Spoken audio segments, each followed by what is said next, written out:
فقد قال الله تبارك وتعالى في كلامه المجيد أعوذ بالله من الشيطان الرجيم بسم الله الرحمن الرحيم إن أعطيناك الكوثر فصل لربك وانحر إن شانئك هو الأبتر.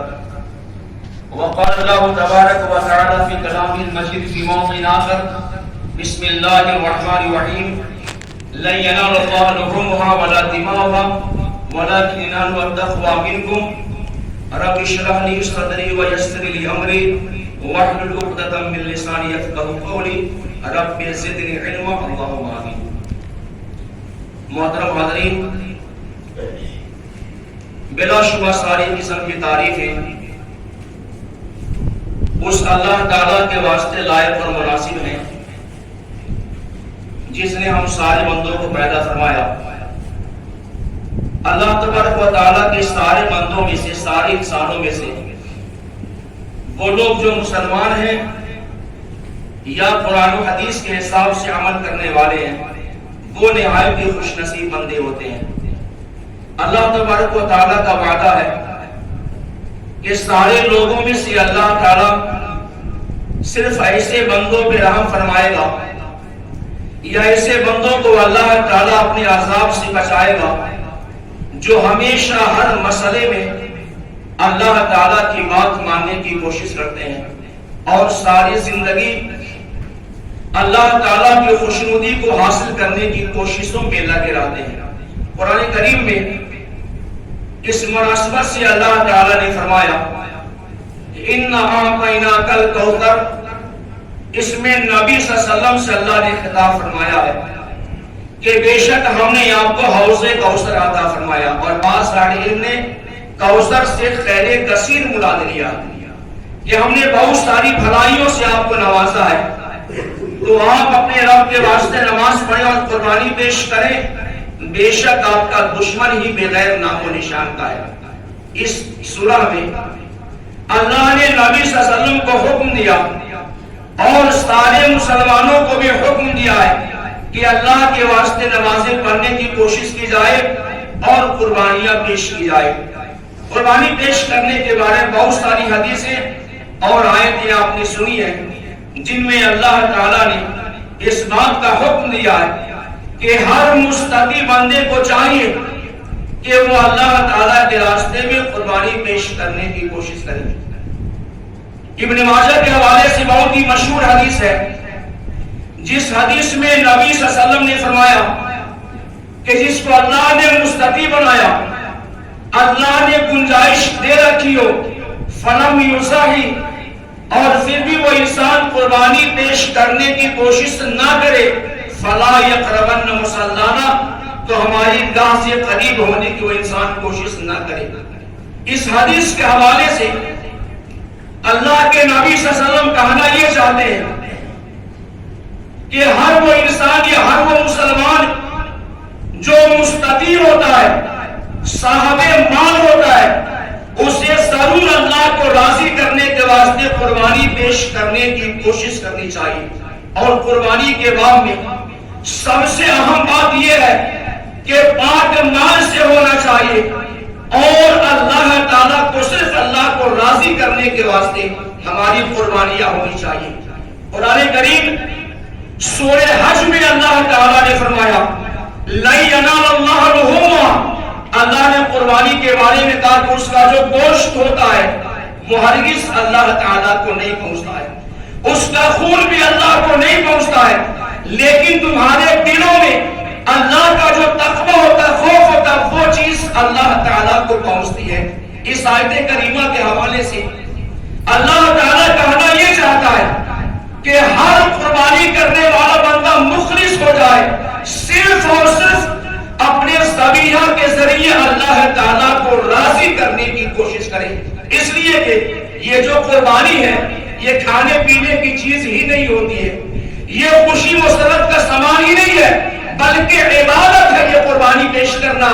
اسی لیے بعض صحابہ کرام کے حوالے ثابت ہے کہ عیدین کے بارے میں صحابہ کرام کہا کرتے تھے کہ عید اس شخص کے لیے نہیں ہے جو بہترین کپڑے پہنے، بہترین کھانا کھائے، لیکن اس بندے کے واسطے عید ہے جو اللہ کے عذاب سے، اس کے خوف سے ہمیشہ ڈرنے کی کوشش کرے۔ اور یہ بات مسلم ہے کہ جو بھی قربانیاں پیش ہوتی ہے ہماری نیت ہوتی ہے، اور ہماری نیت ہونی بھی چاہیے کہ اس کے ذریعے ہم صرف اللہ کو راضی کرنا چاہتے ہیں۔ یاد رہے کہ نبی صلی اللہ علیہ وسلم نے قربانی کے حوالے سے فرمایا اس میں سے کھاؤ بھی کھلاؤ بھی، لیکن یاد رکھو یہ جو دن ہوتے ہیں اللہ تبارک و تعالیٰ کو یاد کرنے والے دن ہوتے ہیں، لہٰذا یوم النحر کو اور بعد کے 3 دنوں میں بھی ہمیں خوب زیادہ اللہ تبارک و تعالیٰ کو یاد کرنے کا حکم دیا گیا ہے۔ یاد کرنے سے کیا چیز مراد ہے؟ اللہ سے دعائیں کریں، اس کی تسبیح کریں، اور نمازیں کسی موقع سے ہم چھوڑنے کی کوشش نہ کریں۔ امام بخاری رحمۃ اللہ علیہ نے صحیح بخاری شریف میں ایک حدیث کو روایت کیا ہے، یوم النحر کے موقع سے، عید الاضحیٰ کے موقع سے اللہ کے نبی صلی اللہ علیہ وسلم نے صحابہ کرام کے سامنے خطاب پیش کیا۔ عبداللہ ابن عباس نے حدیث کو روایت کیا ہے کہ صحابہ کرام کا مجمع تھا، اپنے صحابہ کرام سے پوچھا عید کے دن ایو یوم ھذا، کہ میرے صحابہ یہ آج کون سا دن ہے؟ صحابہ کرام نے کہا یوم حرام، آج حرمت والا دن ہے، آج محترم دن ہے، آج احترام والا دن ہے۔ اس کے بعد صحابہ کرام سے آپ نے کہا ایو شہر ھذا، یہ کون سا مہینہ ہے؟ ذی الحجہ کے بارے میں صحابہ کرام نے کہا یہ حرمت والا مہینہ ہے، احترام والا مہینہ ہے۔ آپ نے پوچھا ایو بلد ھذا، کہ میرے صحابہ کون سا شہر ہے؟ صحابہ کرام نے کہا مکہ ہے، یہ حرمت والا احترام والا شہر ہے، مہینہ بھی احترام والا، دن بھی احترام والا، شہر بھی احترام والا۔ اس کے بعد نبی صلی اللہ علیہ وسلم نے صحابہ کرام سے فرمایا فَإِنَّ دِمَاءَكُمْ وَأَمْوَالَكُمْ وَأَعْرَاضَكُمْ بَيْنَكُمْ حَرَامٌ، میرے صحابہ سنو، تمہارے خون، تمہاری جان، تمہارے مال، تمہاری عزت، تمہاری آبرو، یہ ساری چیزیں ایک دوسرے کے واسطے حرام ہیں۔ جیسے دن، مہینہ، یہ شہر حرام ہے، ویسی ساری چیزیں ایک دوسرے کے واسطے حرام ہیں۔ اس حدیث کے حوالے سے اللہ کے نبی صلی اللہ علیہ وسلم کہنا یہ چاہتے ہیں جیسے مکہ حرمت والا مہینہ ہے، جیسے ذی الحجہ حرمت والا مہینہ ہے، جیسے قربانی کا دن حرمت والا دن ہے، ویسے کسی کی مال پہ، کسی کی عزت پہ، کسی کی آبرو پہ، کسی کے خون پہ حملہ کرنا دنیا میں کسی بھی مسلمان کے واسطے جائز نہیں ہوتا ہے۔ اس حدیث کے حوالے سے اور یوم النحر کی مناسبت سے اللہ کے نبی صلی اللہ علیہ وسلم نے پیغام دیا ساری دنیا کو۔ اسلام یہ چاہتا ہے کہ ہمیشہ ہر جگہ میں، ہر مقام پہ، ہر لمحے میں دنیا میں امن و امان کو ہمیشہ قائم کرنے کی کوشش کی جائے۔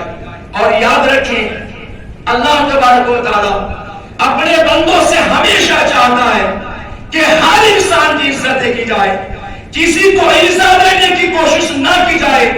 صحیحین کے حوالے سے حدیث ہے کہ صحابہ کرام نے ایک بار نبی صلی اللہ علیہ وسلم سے سوال کیا ائے اسلامی افضل، سب سے بہترین قسم کا اسلام کون سا ہے؟ صحابہ کرام کہنا یہ چاہتے تھے اسلام کی سب سے بہتر، سب سے جامع اور سب سے زیادہ فضیلت والی بات کون سی ہے؟ تو نبی صلی اللہ علیہ وسلم نے کیا فرمایا؟ المسلم من سلم المسلمون بلسانہ و یدہ۔ اسلام کی سب سے بہتر بات یہ ہے کہ مسلمان کی زبان سے، اس کے ہاتھ سے، اس کے پیر سے، اس کے پورے وجود سے کسی انسان کو تکلیف نہ ہونے پائے، یہ اسلام کی سب سے بہترین بات ہے۔ اسلام ہمیں حکم دیتا ہے کہ زندگی میں کبھی بھی اپنی ذات سے، اپنے کسی بھی معاملے سے ہم دنیا میں کسی بھی انسان کو تکلیف پہنچانے کی کوشش نہ کریں، بلکہ اسلام تو یہ چاہتا ہے کہ نفرتوں کو جڑ سے ختم کرنے کی کوشش کی جائے۔ صحیحین کے حوالے سے حدیث ہے اللہ تعالیٰ قیامت کے میدان میں کہے گا این المتحبون بجلالی، کہ دنیا میں ایسے لوگ، انہیں فرشتوں تلاش کرو، میرے سامنے پیش کرو جو آپس میں میری وجہ سے ایک دوسرے سے محبت کرنے والے تھے۔ آگے اللہ تعالیٰ فرماتا ہے، اللہ قیامت میں کہے گا الیوم ظل فی ظلی،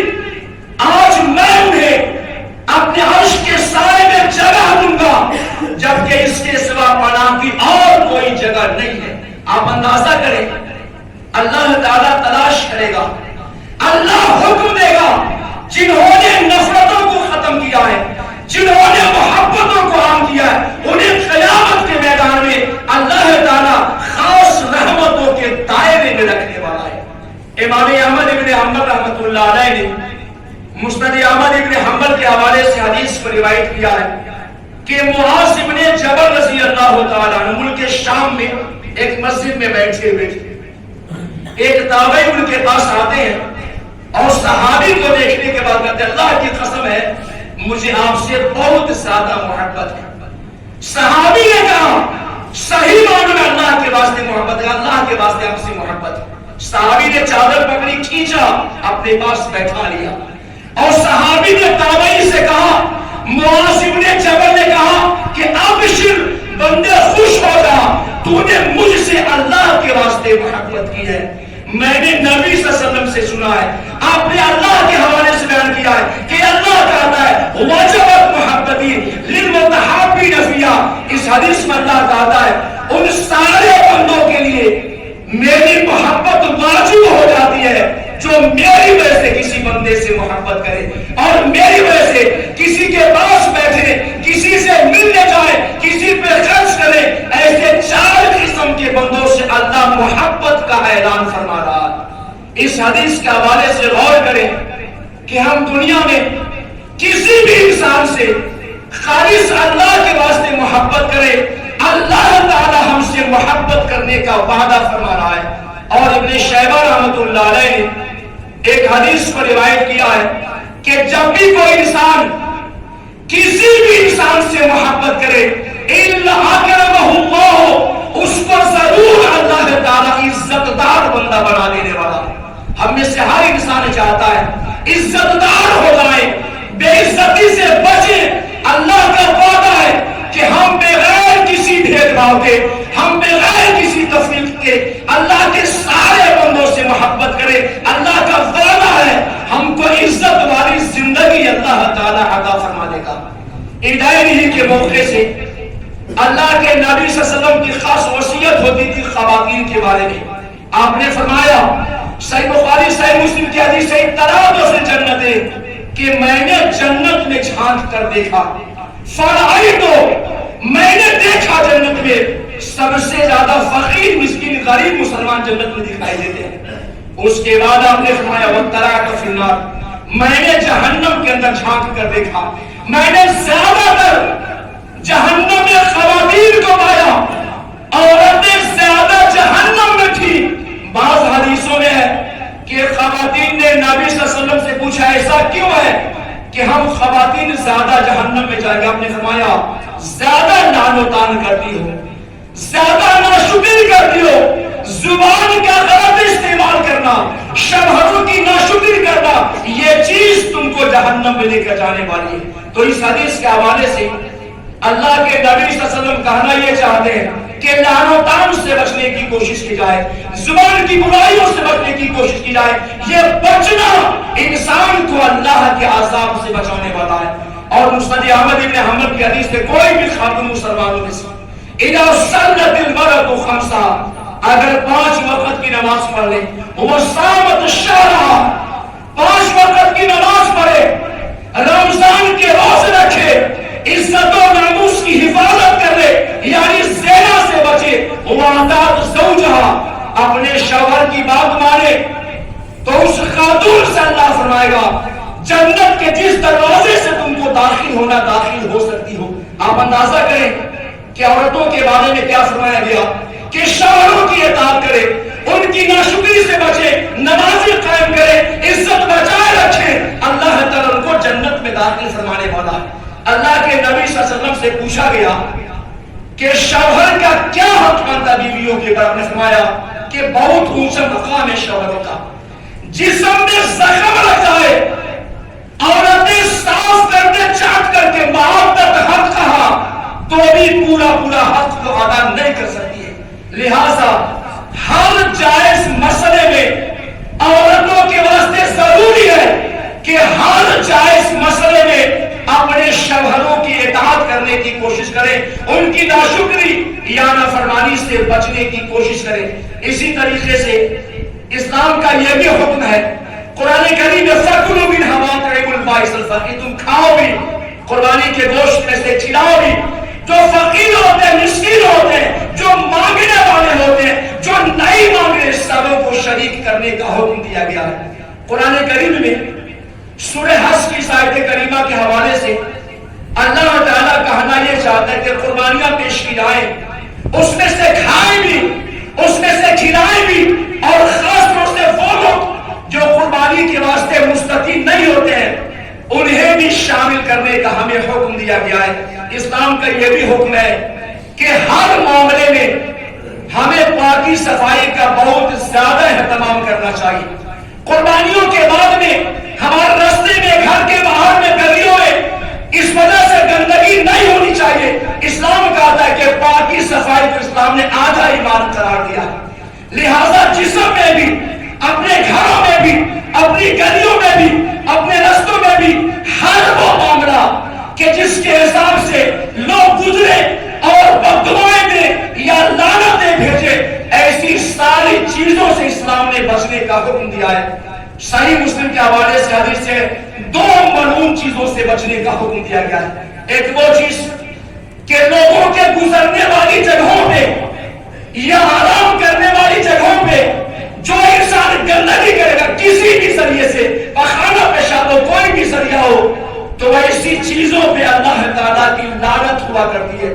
لہذا جہاں سے آنے جانے کا راستہ ہو، چوک چوراہے ہو، قربانی کے حساب سے وہ چیزیں، وہ جگہیں گندی نہیں ہونی چاہیے۔ اسلام کا حکم ہے اپنے جسم کو بھی، اپنے گھر کو بھی، اپنی ساری چیزوں کو شریعت نے پاک صاف ہمیشہ رکھنے کا حکم دیا ہے۔ لہذا ہم قربانیاں پیش کریں، غریبوں کو شامل کریں، اخلاص کے ساتھ کریں، اللہ کو راضی کرنے کے واسطے۔ یاد رہے گوشت بعد میں حاصل ہوتا ہے، لیکن خوشنودی، رضامندی ہمیں پہلے اللہ تعالیٰ کی حاصل کرنی چاہیے۔ اللہ سبحانہ و تعالیٰ سے دعا ہے الہ العالمین ہم سب کو کتاب و سنت کے مطابق عمل کرنے کی توفیق عطا فرمائے۔ اللہ سبحانہ و تعالیٰ ہمارے دلوں میں الفت و محبت کو پیدا فرمائے۔ اللہ تبارک و تعالیٰ ہمارے دلوں سے جو کدورتیں ہیں، جو نفرتیں، ان ساری چیزوں کو اللہ تعالیٰ دور فرما دے۔ اللہ تعالیٰ ہمیں خوب زیادہ اللہ کی بندگی کرنے والا بنا دے۔ اللہ تعالیٰ ہم جو بھی عبادتیں کرتے ہیں اس موقع سے، کسی موقع سے جو بھی اعمال ہیں اللہ تعالیٰ قبول فرمائے۔ اللہ سبحانہ و تعالیٰ ہمیں کتاب و سنت کے مطابق صحابہ کرام کے طرز پہ ہم کو ہمیشہ چلنے کی توفیق عطا فرمائے۔ اللہ سبحانہ و تعالیٰ ہمیں صحیح معنوں میں صحابہ کرام سے، اپنے نبی سے، اپنی جان سے زیادہ محبت کرنے والا بنائے۔ اللہ سبحانہ و تعالیٰ ہمیں قربانی کے معاملے میں، دیگر سارے معاملات میں اخلاص کے ساتھ عمل کرنے کی توفیق عطا فرمائے۔ اللہ سبحانہ و تعالیٰ ہمیں ایسے اعمال جو جہنم میں لے کے جانے والے ہمیشہ بچنے کی توفیق عطا فرمائے۔ ایسے اعمال جو جنت کو واجب کرنے والے اللہ ہمیں ایسے اعمال کی ہمیشہ توفیق عطا فرمائے۔ آمین۔